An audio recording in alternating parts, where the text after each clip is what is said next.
찬송가 494장 찬송하시면서 새벽 예배 하나님 앞에 드리시겠습니다.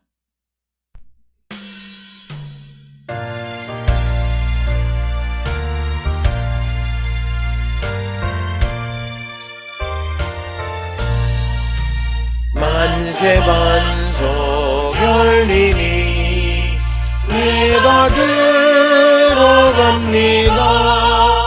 창의 허리 상하여 물과 피를 흘린 것 내게 경험되어서 정결하게 하소서. 내가 공을 세우나 은혜가 없지 못하네. 쉼없이 힘쓰고 눈물 근심하느라 구속 못할 죄인을 예수 홀로 속하네. 인천 들고 앞에 가 십자가를 붙드네. 의리 없는 자라도 도와주신 바라고 생명샘에 나가기 나를 지켜주소서.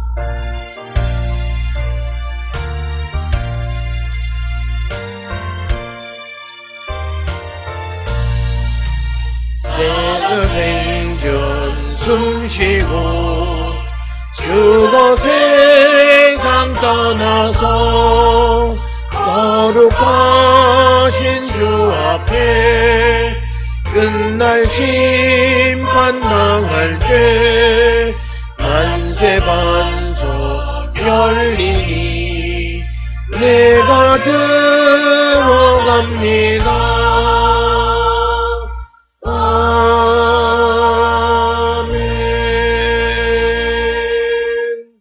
주의 목전에는 천년이 지나간 어제 같으며 밤의 한순간 같을 뿐임이니이다. 주께서 그들을 홍수처럼 쓸어 가시나이다. 그들은 잠깐 자는 것 같으며 아침에 돋는 풀 같으니이다. 아멘. 사랑과 은혜가 충만하신 아버지 하나님 은혜를 감사합니다. 죄로 인하여 죽을 수밖에 없는 우리를 예수 그리스도의 십자가 보혈로 구원하여 주시고 우리가 영원한 하나님의 나라를 소망하며 살아가고 주님 다시 오실 때까지 우리의 믿음을 지키도록 성령의 충만함을 허락하여 주시니 그 크신 은혜를 기억할 때에 감사와 찬송과 영광을 주께 돌리옵나이다. 아버지, 우리가 이 땅을 살아갈 때마다 하나님의 뜻이 무엇인지를 깨닫고 주 뜻 안에 살아가기를 결단하는 우리 모든 성도되게 인도하시고 하나님 복내려 주시옵소서. 아버지, 우리가 이 땅을 살아가며 오직 주님만으로 기뻐하고 오직 주님으로 말미암아 우리가 소망을 갖고 살아가는 거룩한 성도 되게 우리를 인도하여 주시옵소서. 돈이 있어야 성공이든 행복이든 말할 수 있다라고 하는 현실 속에서도 돈 한 푼 없이 우리가 오직 예수 그리스도가 내 안에 계심으로 말미암아 기쁨을 삼고 우리가 정말 행복한 사람임을 고백하며 살아가는 우리 모든 성도가 되게 하나님 인도하시고 복내려 주시옵소서. 아버지, 우리가 연약함으로 말미암아 하나님 우리에게 주신 사명에 우리가 소홀한 자들 되지 않게 하시고 사나 죽으나 주를 위하여 그리스도를 위하여 복음을 위한 삶을 살기로 결단하는 우리 모든 성도 되게 하나님 인도하시고 복내려 주시옵소서. 오늘도 주 앞에 나와 예배하는 우리 모든 성도들에게 자비와 긍휼을 베풀어 주시고 크신 은총으로 함께하여 주시오며 특별히 연휴 가운데에 아버지 우리가 기쁨으로 편안한 마음으로 우리가 순간순간을 보낼 때마다 하나님 우리에게 깊은 쉼을 허락하여 주시고 오직 주의 나라와 주의 뜻을 위한 삶을 살기로 결단하는 우리 모든 성도들에게 하나님 인도하여 주시옵소서. 우리의 성도들 가운데에 여러 가지 어려움 가운데 있는 이들이 있습니다. 하나님 그들을 붙들어 주시고 믿음 안에 승리하는 거룩한 백성이 되게 하나님 우리 모두를 축복하여 주시옵고, 우리 모든 성도들이 경영하는 사업장, 직장, 그리고 병원, 또 학업 위에 하나님의 크신 은총이 함께하여 주시고, 우리에게 하나님의 능력이 임하심으로 말미암아 모든 것들을 이루며 살아가는 귀하고 복된 자들 되게 하시고, 특별히 건강이 연약한 자들의 건강을 붙들어 주시고 하나님의 영광 가운데 나가는 우리 모든 성도가 되게 하나님 인도하시고 우리 모두를 축복하여 주시옵소서. 특별히 아버지 집을 떠나 있는 이들이 있습니다. 해외에 거주하며 학업 가운데 있는 우리의 가족들을 축복하여 주셔서 그들이 어디서 무엇을 하든 항상 하나님의 은혜 가운데 살아가는 거룩한 백성들 되게 우리를 도와주시옵고, 우리 모든 성도들의 삶이 진정으로 주님으로 말미암아 기쁘고 복된 삶을 살아갈 수 있도록 하나님 복 내려 주시옵소서. 특별히 우리가 연휴를 보내면서 아버지 우리가 코로나19를 방역하고 또 우리가 전파하지 않기 위하여 우리가 지켜야 할 모든 공중보건위생을 철저히 지키는 저희들 되어서 아버지 이 연휴를 마치고 우리가 이제는 모든 질병으로부터 자유로운 자들이 될 수 있도록 하나님 인도하시고 복 내려 주시옵소서. 오늘도 우리에게 주시는 말씀 안에 은혜 받는 자 되게 하여 주시고 그리스도 안에 있는 자로서 우리가 진실된 삶을 살기로 결단하는 우리 모든 성도 되게 하나님 우리를 축복하여 주시옵소서. 아버지께서 우리와 늘 함께해 주심을 감사드리옵고 이 모든 말씀 우리 주 예수 그리스도의 이름으로 간절히 기도드렸사옵나이다. 아멘. 하늘에 계신 우리 아버지여, 이름이 거룩히 여김을 받으시오며 나라가 임하시오며 뜻이 하늘에서 이루어진 것 같이 땅에서도 이루어지이다. 오늘 우리에게 일용할 양식을 주시옵고 우리가 우리에게 죄 지은 자를 사하여 준 것 같이 우리 죄를 사하여 주시옵고 우리를 시험에 들게 하지 마시옵고 다만 악에서 구하시옵소서. 나라와 권세와 영광이 아버지께 영원히 있사옵나이다. 아멘.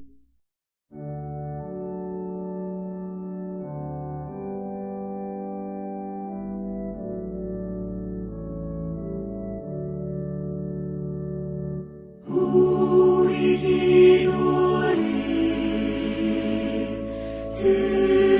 들어주시고 주님의 평화를 내려주소서.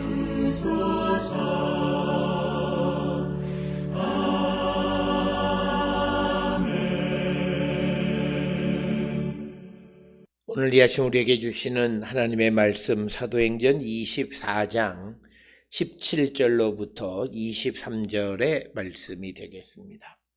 사도행전 24장 17절로부터 23절에 있는 말씀 받들어 읽겠습니다.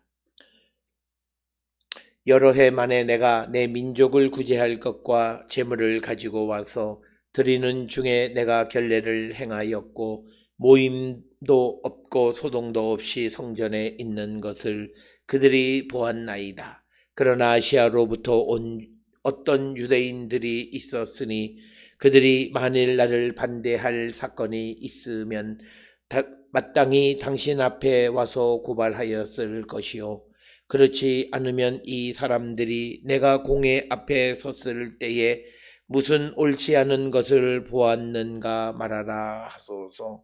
오직 내가 그들 가운데 서서 외치기를 내가 죽은 자의 부활에 대하여 오늘 너희 앞에 신문을 받는다고 한 이 한 소리만 있을 따름이니이다 하니, 벨릭스가 이 도에 관한 것을 더 자세히 아는 고로 연기하여 이르되 천부장 루시아가 내려오거든 너희의 일을 처결하리라 하고 백부장에게 명하여 바울을 지키되 자유를 주고 그의 친구들이 그를 돌보아 주는 것을 금하지 말라 하니라. 아멘. 오늘 우리가 함께 읽은 사도행전 24장 17절로부터 23절에 있는 말씀은 이제 바울이 그 벨릭스 앞에서 변호할 기회를 가지고 자기 자신에 대해서 변호하고, 특별히 예루살렘에서 그가 행한 일이 무엇인가라고 하는 것을 진실되게 밝히는 것이 오늘 우리가 읽은 24장 17절로부터 23절의 말씀이 되겠고, 이제 24장 17절로부터 27절 전체까지 해서 바울이 강조하는 것은 뭐냐면, 복음을 우리가 전달할 수 있으려면 무엇보다도 진실함을 통해서만이 복음이 전해진다라고 하는 것을 우리에게 가르쳐주고 있고, 그래서 바울은 자신을 신문하는 벨릭스의 비위를 거스르지 않기 위해서 애쓰지도 않았고, 그냥 그가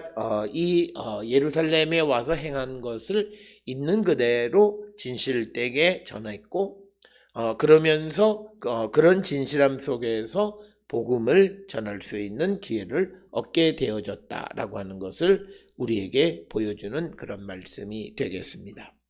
따라서 오늘 주시는 24장 17절로부터 23절은 바울이 벨릭스 앞에서 자신을 변호하는 그 전체의 이야기가 항상 진실된 입술을 통해서 그 말을 하게 되어지고, 그래서 우리에게 우리가 진실된 혀를 가지고, 입술을 가지고 살아가면 그는 영원히 보존되지만, 그러나 거짓 혀는 잠시만 있을 뿐이다 라고 하는 것, 이것은 우리가 잘 아는 잠언 12장 19절에서도 이와 같은 말씀을 우리에게 전해주고 있고, 따라서 오늘 주시는 이 상황 자체가 바울이 이제 사람들에게 잡혀서 신문을 받고 재판을 받는다라고 하는 그 자체가 바울 자신에게 그렇게 유리한 경우는 아니지만, 그렇다고 해서 그가 진실을 버리고 거짓을 취하지 아니했다라고 하는 것을 우리에게 가르쳐주면서, 우리가 복음을 전하는 삶을 살아야 되면 어떤 경우에도 우리가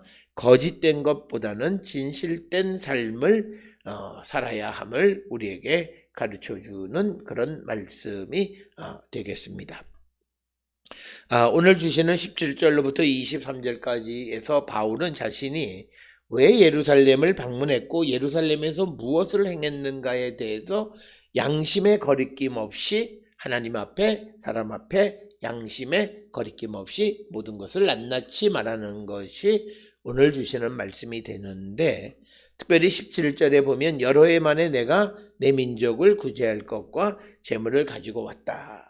그러니까 이제 여러 해 만에 왔다라고 하는 것은 우리가 잘 아는 것처럼 바울이 이 재판장인 벨릭스에게 대답할 때 당신이 여러 해 전부터 이 민족의 재판장이 된 것을 내가 알고 있었다. 그러니까 뭐냐면 바울이 소아시아 지역으로 가서 복음을 전하는 사이에 예루살렘에서는 벨릭스가 총독이 되었다라고 하는 겁니다. 그와 마찬가지로 이제 바울은 오랜만에, 여러 해 만에 예루살렘, 즉 자기의 동족들에게 와서 그가 그 구제할 것과 재물을 가지고 왔다, 이렇게 온 방문의 목적을 말하고 있습니다. 그래서 방문의 목적은 자기의 민족을 구제하는 것과 하나님 앞에 드릴 재물을 가지고 왔다라고 하는 겁니다. 오늘 우리가 읽은 본문의 말씀 17절에서 재물이라고 하는 헬라어는 프로소포라라고 하는 그런 단어를 사용하고 있고, 그리고 이것이 이 프로소포라가 일반적인 재물을 의미하는 것인지 확실하지는 않지만, 그러나 분명한 것은 동물 제사의 재물과는 구별되어진다라고 하는 겁니다. 그래서 바울이 민족을 구제하는 그 구제를 위해서, 그리고 재물, 즉 그들에게 드리는 어떤 그런 곡식류 종류의 재물을 가지고 왔다라고 하는 것을 우리가 알 수 있습니다. 오늘 주시는 사도행전 24장 17절에서 그가 온 것이 구제와 재물을 가지고 온 것이라고 말했지만, 사도행전 20장 16절에서는 오순절을 위해서 예루살렘을 방문하고자 하는 그런 속내를 기록하고 있습니다. 따라서 오늘 주시는 24장 17절에 있는 말씀과 사도행전 20장 16절에 있는 말씀들을 통해서 보게 되면 바울은 이제 오순절 절기 때에 그들의 동족들에게 그들을 위한 구제의 물건과 하나님 앞에 드릴 제물을 가지고 예루살렘을 방문했다라고 하는 것을 우리가 이해할 수 있고, 이것은 바울이 예루살렘에 온 것은 자기가 유대인의 어떤 신앙을 지키기 위한 것이지 별로 다를 바가 없는 것이다, 특별한 것이 아니다라고 하는 것을 말함으로써 자기의 무죄함을 강조하고 있는 말씀이 오늘 주시는 말씀이 되겠습니다.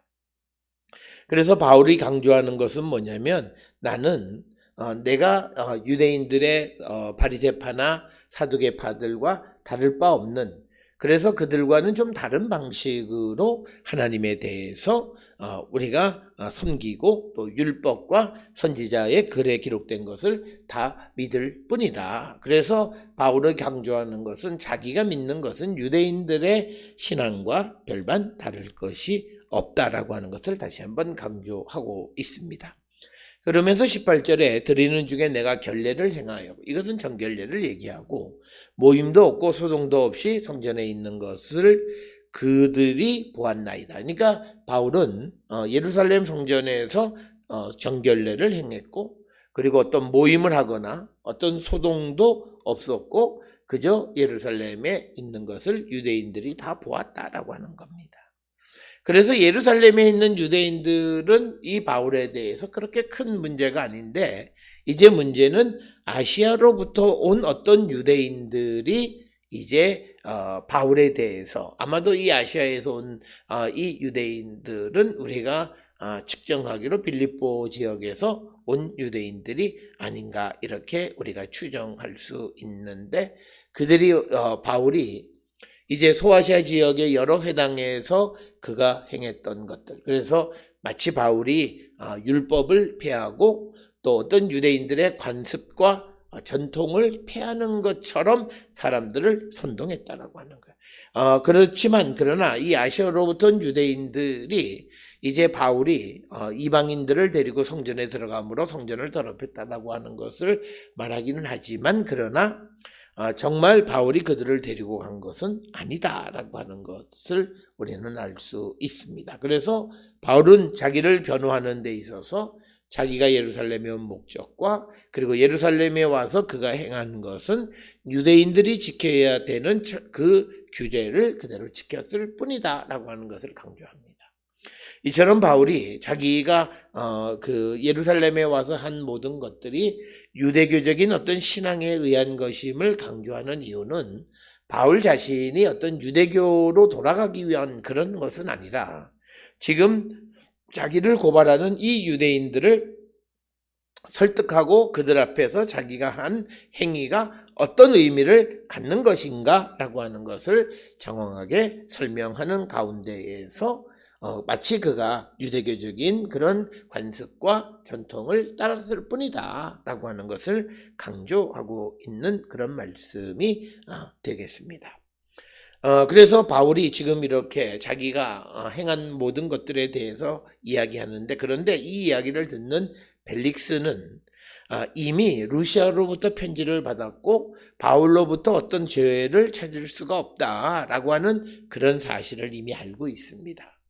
그렇기 때문에 이 벨릭스 자체는 바울이 하는 말 자체가 정말 진실된 말을 하는 것, 즉 적어도 바울이 하는 말과 그리고 천부장이었던 이 루시아가 그 썼던 편지의 내용과는 전혀 다르지 않다. 그래서 벨릭스는 이런 여러 가지를 통해서 이 바울이 진실된 사람이라고 하는 것을 어느 정도는 그가 알고 있었다라고 하는 것입니다.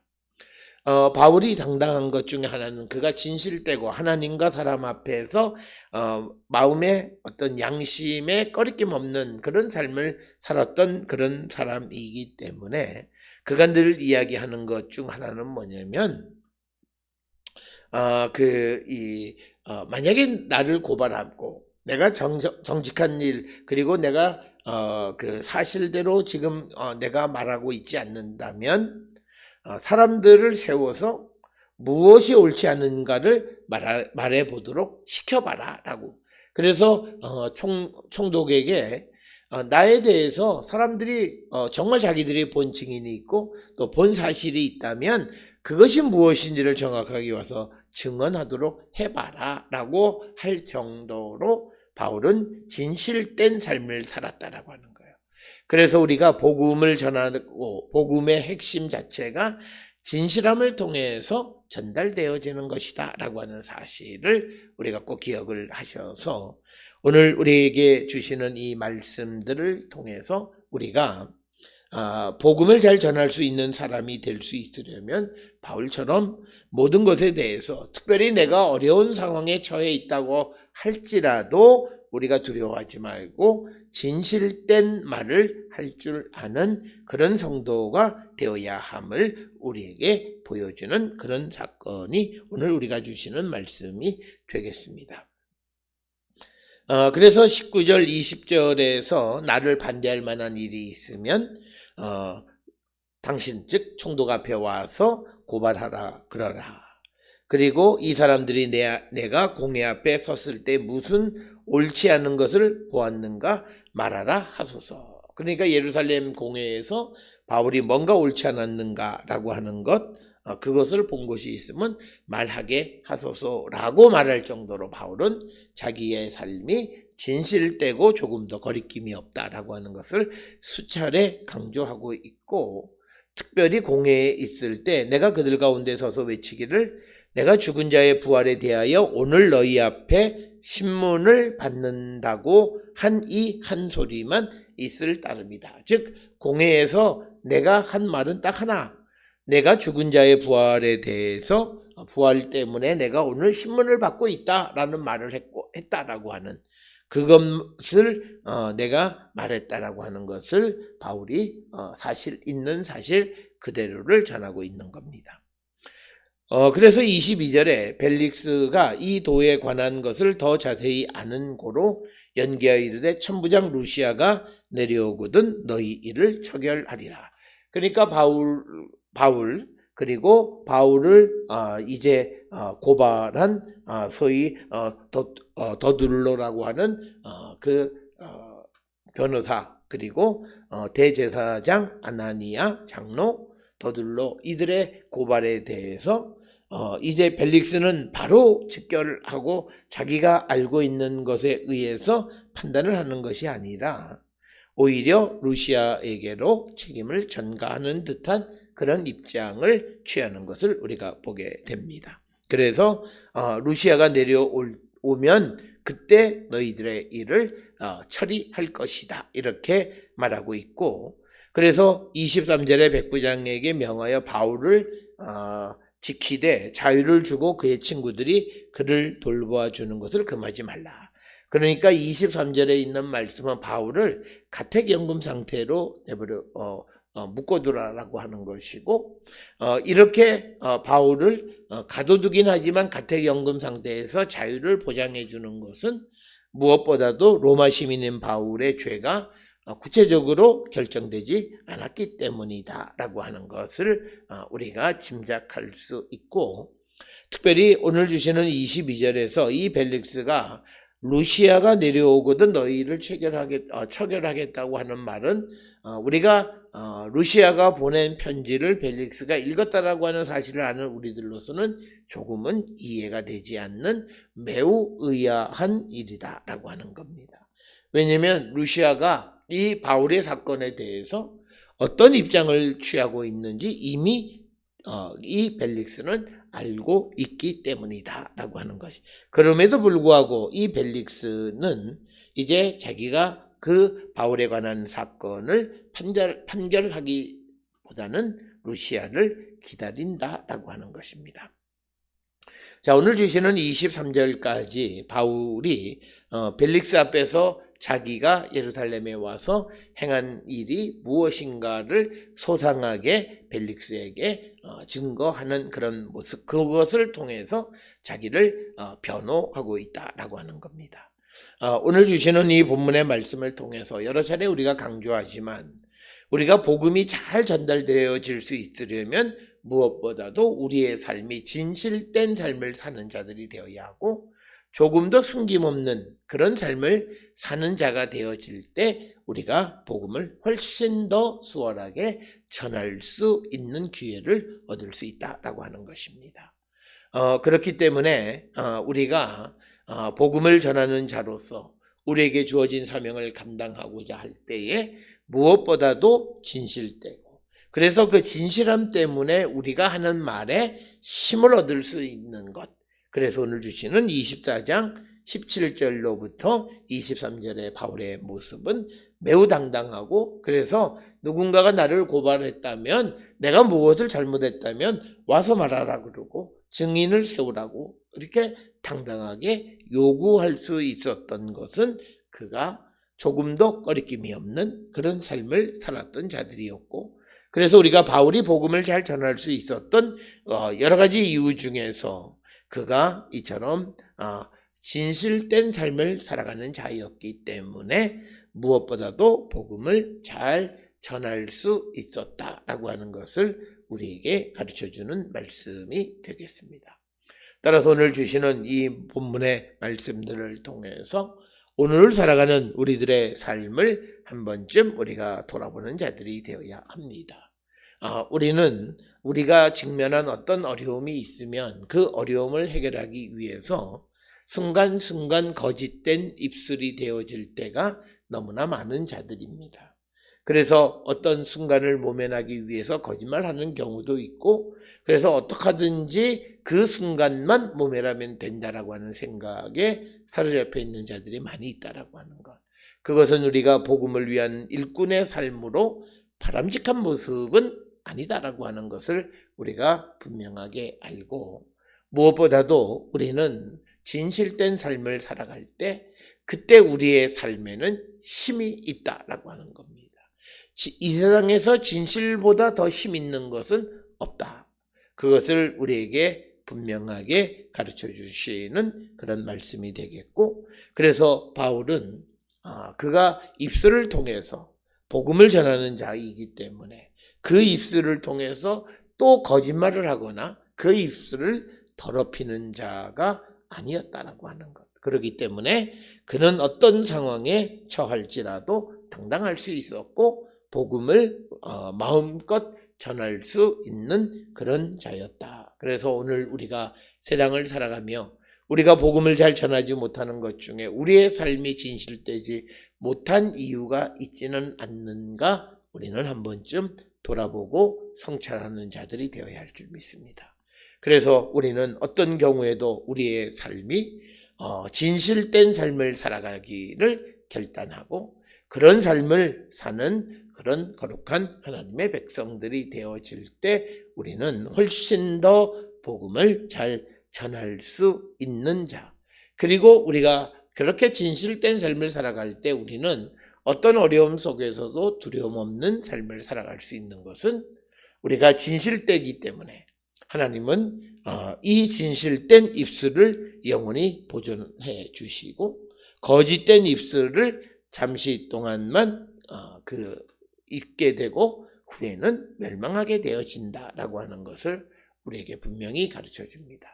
우리는 이 사도행전 24장에 나오는 더둘로와 같은 그런 자, 번지르르하게 마른 자라는 그런 웅변술 그리고 변론을 잘하는 그런 변호사이지만 그러나 그의 입술에는 진실이 있는 것이 아니라 거짓이 담겨져 있는 그런 입술이 되어서는 안 된다라고 하는 것을 우리가 꼭 기억을 하셔서 우리 모든 성도들이 더욱더 진실된 삶을 살기로 결단하고 그래서 우리가 복음에 더 많은 열매를 맺기를 힘쓰는 우리 모든 성도들이 다 될 수 있기를 주의 이름으로 축원합니다. 기도하시겠습니다.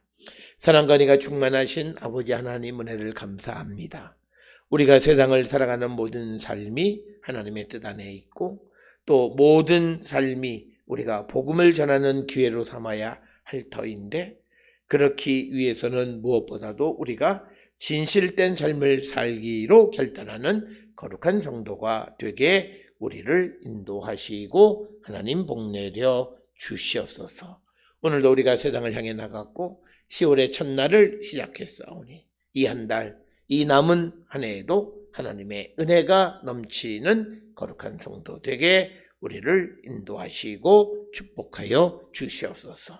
이제는 우리 주 예수 그리스도의 은혜와 하나님 아버지의 무한하신 사랑과 성령의 위로 역사 교통하심이 진실함으로 복음을 전하는 자가 되기를 결단하며 세상을 향해 나가는 우리 모든 성도들 머리 위에 지금으로부터 영원토록 함께 할지어다. 아멘. 주나